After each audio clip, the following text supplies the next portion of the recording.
हाँ जी बच्चों, बाकियों के आने तक पूछो क्वेश्चंस।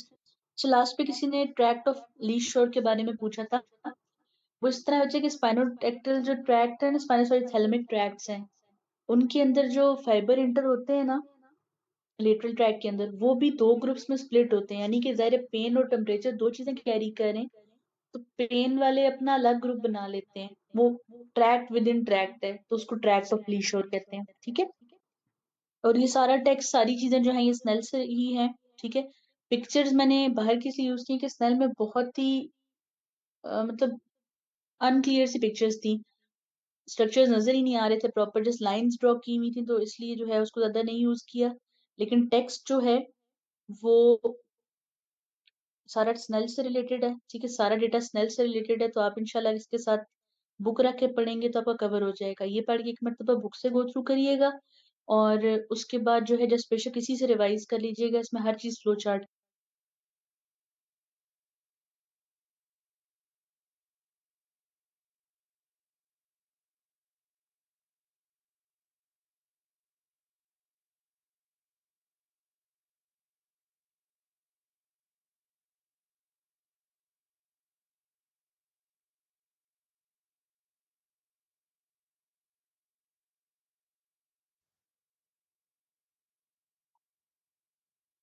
माइक मैंने खुद म्यूट किया है, अभी वेट कर रही हूँ बच्चों के आने का। बच्चे 22 बच्चे हैं, आप लोग पहले 30+ थे।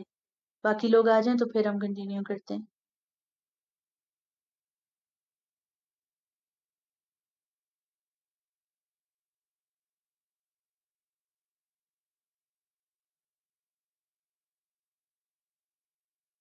क्लास में 25 थे, कुछ डिस्कनेक्ट हुए बीच में। अच्छा, स्पाइनल लेमनिस्कस एक्सप्लेन कर दूं?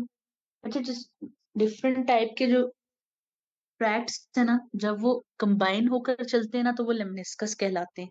जैसे एंटीरियर स्पाइनोथैलेमिक और लेटरल स्पाइनोथैलेमिक जो है, वो मेडुला ऑब्लोंगेटा के लेवल पर इकट्ठे हो जाते हैं। नॉर्मली ये था ना कि पहले एंटीरियर और लेटरल ट्रेवल कर रहे थे, मेडुला पे आकर वो इकट्ठे हो जाते हैं। तो फिर जब वो इकट्ठे ट्रेवल करते हैं, फिर वो स्पाइनल लेमनिस्कस कहलाते हैं। ठीक है।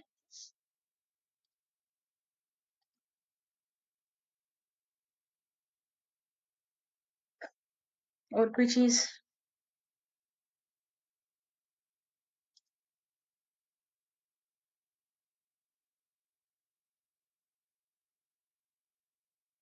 ट्रैक्ट ऑफ लीशोर जो है ना, अलग से कलेक्शन नहीं है, वो एक छोटा सा बंडल है जस्ट उसी लिटरल स्पाइनोथैलेमिक ट्रैक के अंदर। जैसे बनता है ना ट्रैक्ट विद इन ट्रैक्ट, छोटा सा ग्रुप ऑफ नर्व बंडल है हमारे। मतलब दुनिया में इस तरह की जो छोटी सी चीज भी डिस्कवर करेगा वो अपने नाम से एफिलिएट कर देता है, तो just for the sake of recognition है। छोटा सा बिल्कुल ट्रैक्ट है। ठीक है। तो अब तो 23 रह गए, चलें कोई नहीं, जो है कंटिन्यू करते हैं, काफी टाइम हो चुका ऑलरेडी।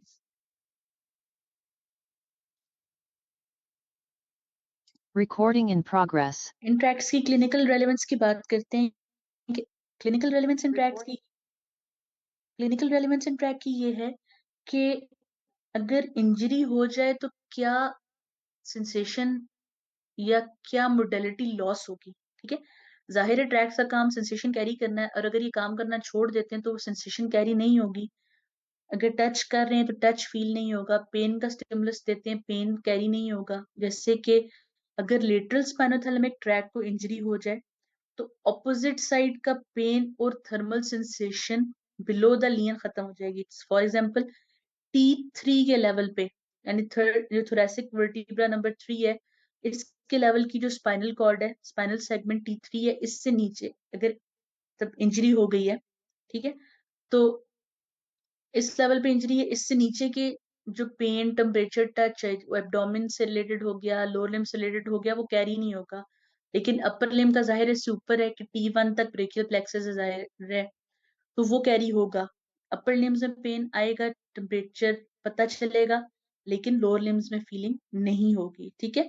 और कॉन्ट्रालेटरल इस तरह है कि अगर राइट साइड की स्पाइनल कॉर्ड की साइड पर स्पाइनोथैलेमिक ट्रैक डैमेज हुआ है, तो लेफ्ट साइड का फील नहीं होगा, क्योंकि हमें पता है कि फाइबर क्रॉस करके जाते हैं। ठीक है। T3 ऑनवर्ड्स नहीं, मैंने आपको एग्जाम्पल के लिए एक पॉइंट दिया है कि फॉर एग्जाम्पल अगर T3 है, ये T5 पे भी हो सकता है, ये C5 C6 पे भी हो सकता है। ठीक है, एक एग्जाम्पल है कि जहां पर इंजरी हुई उससे नीचे वाली साइड पे सेंसेशन कैरी नहीं होगी। इसी तरह इंटीरियर स्पाइनोथैलेमिक ट्रैक्ट है, ठीक है, कॉन्ट्रालेटरल साइड पे लाइट टच और प्रेशर खत्म हो जाएगा जहां चोट लगी, जिस भी लेवल ऑफ स्पाइनल कॉर्ड जो है वो C1 से लेकर L3 के लेवल पर है, किसी भी लेवल पर जहां भी इंजरी होगी ना उससे नीचे साइड का जो टच का और प्रेशर का जो फील है, सेंसेशन है, वो खत्म हो जाएगी। ठीक है, C5 का इसलिए उसके सर्वाइवल नहीं है उससे ऊपर, क्योंकि C3 C4 C5 जो है वो डायाफ्राम है, रिस्पायरेटरी सप्लाई जाहिर है। अगर इस लेवल पर इंजरी हो जाती है फिर तो डेथ होती है पेशेंट की, लेकिन उससे नीचे नीचे जो भी लेवल पर इंजरी होगी तो उसके नीचे जो बॉडी है वहां पर टच और प्रेशर फील नहीं होगा अगर एंटीरियर स्पाइनोथैलेमिक ट्रैक्ट डैमेज हो जाता है। इसी तरह अगर फेसिकुलस क्यूनिएटस या ग्रेसिलस को इंजरी होती है तो सेम साइड की सेंसेशन कैरी होना बंद हो जाएगी। वजह यह है कि फेसिकुलस क्यूनिएटस और ग्रेसिलस जितना ट्रैक्ट है वो तो पहले मेडुला ऑब्लोंगेटा तक सेम साइड पर कैरी करता है। मेडुला ऑब्लोंगेटा के अंदर अलग से न्यूक्लियाई है, न्यूक्लियस फेसिकुलस और न्यूक्लियस क्यूनिएटस, ग्रेसिलस और क्यूनिएटस, फिर वहां से आगे क्रॉसिंग ओवर है। लेकिन जितनी हद तक ये ट्रैक्ट खुद है उतनी तक तो ये इप्सिलेटरल साइड पे जा रहा होता है ना। तो अगर ये डैमेज हो जाता है तो कॉन्शियस प्रोप्रियोसेप्शन, कॉन्शियस का मतलब है कि हमें पता हो कि हमारी ओरिएंटेशन, ठीक है, वो, और वाइब्रेशन सेंस और टच की डिस्क्रिमिनेशन खत्म हो जाएगी। उसके अलावा एक चीज का जिक्र था, pain control, pain gating theory, ये सब क्या चीजें हैं? ये इस तरह है कि अगर मसाज किया जाए या लिनीमेंट्स होती हैं जो पेन किलर जेल होते हैं जैसे Brufen gel, Voltarol gel type चीजें, ठीक है, ये अगर आप पेनफुल एरियाज को लगाते हैं तो पेन रिलीव हो जाता है। या एक्यूपंक्चर करते हैं जो चाइनीज टेक्निक है नीडल्स लगाकर पेन रिलीव करने की, या लो फ्रीक्वेंसी स्टिमुलेशन करते हैं स्किन की जैसे फिजियोथेरेपी में एक मशीन से किया जाता है, अल्ट्रासोनिक वेव्स लगाई जाती हैं। ये सब क्या करती हैं? ये सब पेन कंट्रोल करती हैं या पेन वक्ती रिलीव कर देती हैं। ये कैसे करती हैं? जिस मैकेनिज्म से करती हैं उसको हम गेटिंग थ्योरी कहते हैं। ठीक है, गेटिंग थ्योरी ये है कि आप एक्सेसिव टच अप करते हो तो जो रिसेप्टर्स फिलहाल पेन को कैरी कर रहे थे उनका फोकस वहां से हट के टच की तरफ आ जाता है।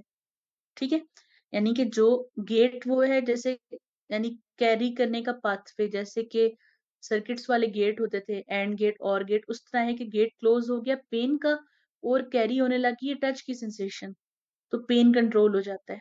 ठीक है, और जैसे ही आप छोड़ते हो इस चीज को तो पेन कंटिन्यू हो जाता है। जैसे कि अगर आप किसी के पाँव दबाओ तो उसको इजी फील होता है, ठीक है, छोड़ दो तो दर्द करने लगता है। वो अगर किसी को कंप्लीट आराम आ जाए वो इसलिए होता है कि मसल्स रिलैक्स हो जाते हैं, वो एक अलग चीज है। लेकिन फिलहाल पेन की हद तक है कि जब आप टच करते हो तो टच की फीलिंग अप्रिशिएट होने लग जाती है, पेन बंदे को याद नहीं रहता। ठीक है, और इसके अलावा इसका कॉन्शियस लिंक भी है कि अगर आपका माइंड किसी और जगह पे फोकस करने लग जाए तो पेन याद नहीं रहता। ठीक है, फिर कुछ एरियाज हैं ब्रेन के जहां से आप पेन ब्लॉक कर सकते हो, यानी कि अगर आप यहाँ पर एनेस्थीसिया दे दो, यहाँ पर अगर सेंसेशन को ब्लॉक कर दो तो पेन फील होना बिल्कुल बंद हो जाएगा। ठीक है, जैसे डाइनसेफ्लॉन जो है ब्रेन का, उसका पेरीवेंट्रिकुलर एरियाज है, और मिड ब्रेन और ब्रेन स्टेम का पेरी एक्विडेक्टल ग्रे मैटर है। अभी जब हम पढ़ेंगे तब इनको जिक्र करेंगे कि यहाँ पर हमने ये बात की थी। फिलहाल क्योंकि जिक्र है चैप्टर के अंदर तो हम इसको इंक्लूड कर लेते हैं यहाँ पर। ठीक है, तो ये पेन गेटिंग थ्योरी है। That's all. Recording stopped. Question है कि नीडल पंचिंग से रिलीफ, पेन रिलीफ क्यों होता है?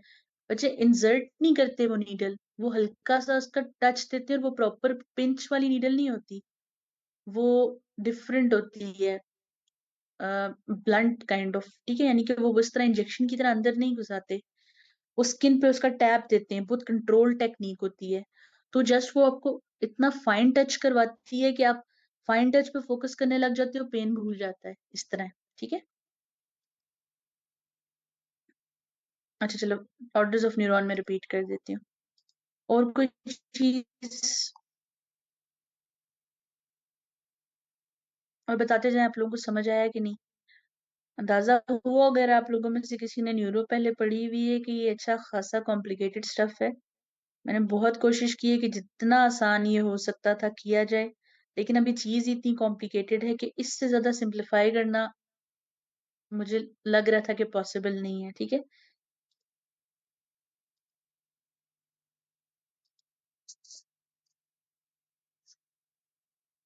अच्छा।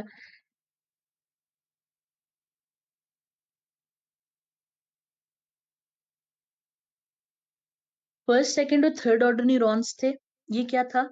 जैसे हम बात करते हैं रिले रेस की, हम हमेशा रेफरेंस लेते हैं कि रिले रेस में क्या होता है कि एक प्लास्टिक का कोई भी चीज बॉटल टाइप ही हो चाहे, वो एक बंदा दूसरे को पास करता है, वो बंदा फिर अगले को पास करता है, फिर एक बंदा मतलब फिनिश लाइन तक एक ही बंदा जाता है। तो यही पैटर्न यहाँ पे न्यूरॉन्स का फॉलो होता है। जो मैसेज बॉडी के बाहर से यानी कि फिंगर से लिम्ब से लाया है स्पाइनल कॉर्ड में दाखिल होने तक, वो जस्ट फर्स्ट ऑर्डर न्यूरॉन है।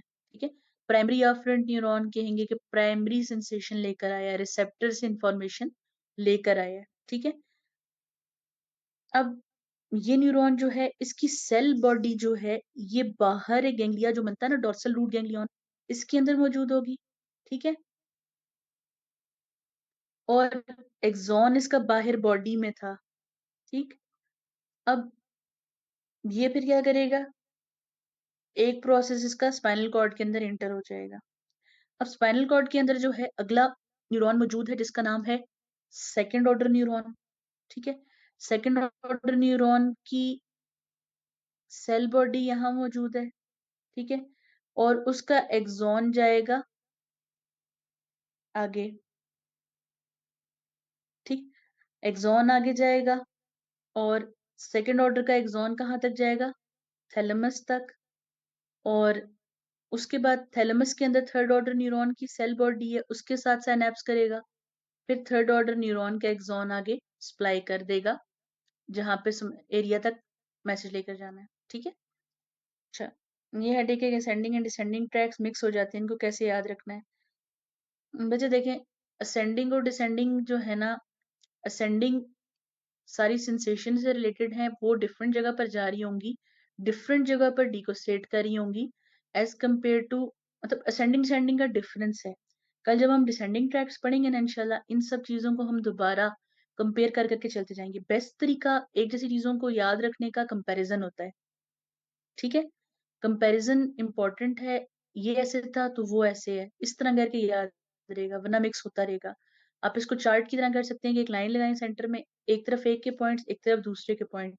जैसे जो हमने जर्नल पॉइंट्स पढ़े थे ना इसके, कि ये सब जो है क्या करेंगे कि स्पाइनल कॉर्ड में आएंगे, वहां से वाइट मैटर में चले जाएंगे, वहां सेंड करेंगे मेडुला से होते हुए, पॉन्स से होते हुए, उसके बाद मिड ब्रेन से होते हुए थैलेमस में जाएंगे, वहां से प्राइमरी समस्थेटिक एरिया पे।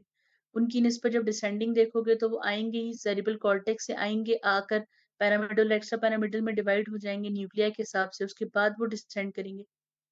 तो जब हम कंपैरिजन करेंगे तो चीजें याद रह जाएंगी। ठीक है, और रिपीटेशंस बहुत इंपॉर्टेंट है ट्रैक्स की, और अपने हाथ से ड्रॉ करना सबसे ज्यादा इंपॉर्टेंट पॉइंट। ठीक है, ट्रैक को अपने हाथ से एक मरतबा ड्रॉ कर लें, या फिर एक काम करें कि एक ही पिक्चर अच्छी सी बनाएं बड़ी सी। ठीक है, उसकी फोटोकॉपीज करा लें, उस सेम पिक्चर के अंदर हर बार ट्रैक ड्रॉ करें, ताकि आपको पता हो कि मैंने किसको कहाँ बनाया था। सही, जैसे मैं आपको दिखाती हूँ, ये जो हमने स्पाइनोसेरिबेलर वाली पढ़ी थी ना, अभी इसमें एक चीज, जब ये मैंने पढ़े थे ना ट्रैक्स अपने एमफिल में, तो उसमें हमारी टीचर ने एनिमेशंस यूज की थी कि वो प्रॉपर एक एरो की तरह जो है वो जाता था और ट्रैक बन जाता था। आज मैंने बहुत ट्राई किया, वो नहीं अप्लाई हो रहा था। जैसे देखें, ये वाली पिक्चर, ये एक ही पिक्चर है, दोनों ट्रैक की सेम, लेकिन ग्रीन कलर से अलग अलग शो किया हुआ है। ठीक है, इसी से एंटीरियर दिखाया हुआ है, इसी पिक्चर में फिर पोस्टीरियर दिखाया हुआ है। इस तरह की एक पिक्चर बना लेना, उसके अंदर ड्रॉ करते रहें, उससे फायदा होगा कि पता होगा किसको मैंने क्रॉस किया था, किसको नहीं किया था। ठीक है, डॉक्टर नजीब के लेक्चर आप लोगों ने जरूर देखे होंगे, अलमारूफ, वो तो न्यूरो के लिए जरूरी होते हैं।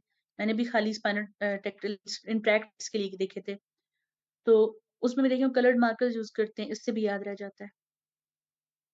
अच्छा, पेन गेटिंग थ्योरी पे वापस आते हैं। एक क्वेश्चन है कि रिपीट कर दें। अच्छा, पेन गेटिंग ये है कि आप रास्ता ही चेंज कर दो। एक रास्ते से पेन जा रहा है, आप उस रास्ते से टच को भेजना शुरू कर दो। टच ज्यादा था तो आपका ध्यान टच की तरफ चला जाएगा, पेन नहीं फील होगा। ये पेन गेटिंग थ्योरी है। ठीक है, आसान लफ्जों में। कोई है जिसका क्वेश्चन कोई मिस हो गया हो, अगर कोई चीज ऐसी। किसी ने हैंड रेज किया था लेकिन वो नाम टेक्नो लिखा हुआ था, तो फिर मैंने कहा हमारा अपना स्टूडेंट तो कोई होगा नहीं, इसलिए लेक्चर का फ्लो नहीं तोड़ा।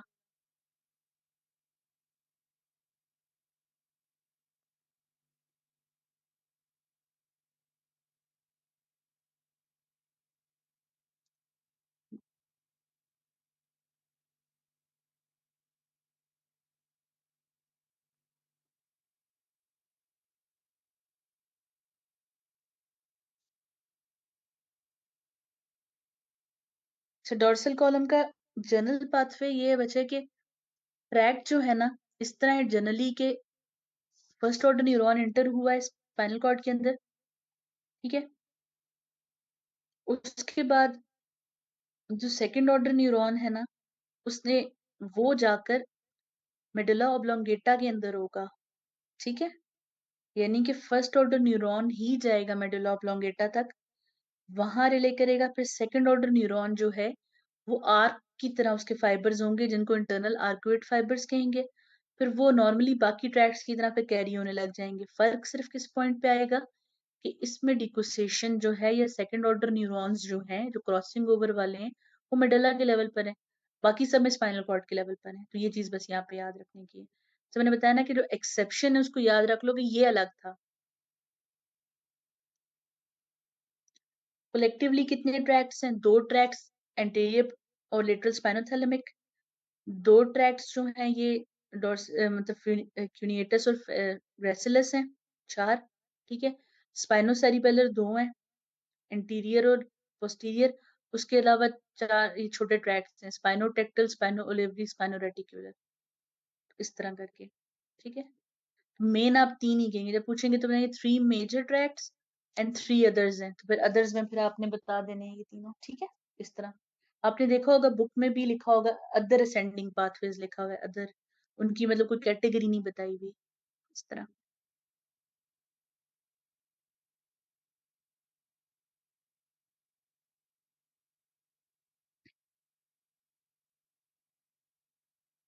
मेजर वंस जो है इंटीरियर लेटरल स्पाइनोथैलेमिक है, डोर्सल कॉलम है और स्पाइनोसेरिबेलर है। ठीक है, और जिनको ज्यादा डिटेल से हमने पढ़ा है, उनको पढ़ा है इसलिए कि वो ज्यादा इंपॉर्टेंट है। अभी जब हम इंशाल्लाह डिसेंडिंग ट्रैक पढ़ेंगे ना, उसमें ये चीज इन्वर्ट हो जाएगी। जैसे स्पाइनोथैलेमिक है वो कॉर्टिको स्पाइनल होंगे, क्योंकि कॉर्टेक्स से राइज हो रहे, यानी होगा वो इसी तरह जैसे थैलमस थैलमोस्पाइनल हो। ठीक है, जैसे स्पाइनोटेक्टल है वो टेक्टोस्पाइनल हो जाएगा वहां पे, क्योंकि अब टेक्टम से नीचे मैसेज आ रहा है। ठीक है, टच होने से आपने फील तो किया और देखा उसकी तरफ, लेकिन उसके बाद अगर मक्खी बैठी है, मच्छर बैठा, उड़ाना है, वो कौन करवाएगा? वो टेक्टम से स्पाइनल कॉर्ड में आने वाला डिसेंडिंग ट्रैक्ट है। ठीक है, इस तरह करके हम चीजें जो है ना, ट्रैक्ट ओवरऑल, हाँ जी, दो असेंडिंग और डिसेंडिंग है, इसी तरह है। एक इस तरह भी कंसीडर करते हैं कि एक इंटरनेशियल ट्रैक्ट है, यानी जो आपस में कनेक्ट कर रहे हैं, वो फिर इतना डिटेल्स उनको नहीं पढ़ते, वो ग्रे मैटर के अंदर ही एग्जिस्ट करते हैं, जाहिर है कि आप उनको फिर अलग से नहीं पढ़ते हो। लेकिन आपको बस ये पता चाहिए कि दो मेजर कैटेगरीज असेंडिंग और डिसेंडिंग ट्रैक्ट्स हैं। ठीक है,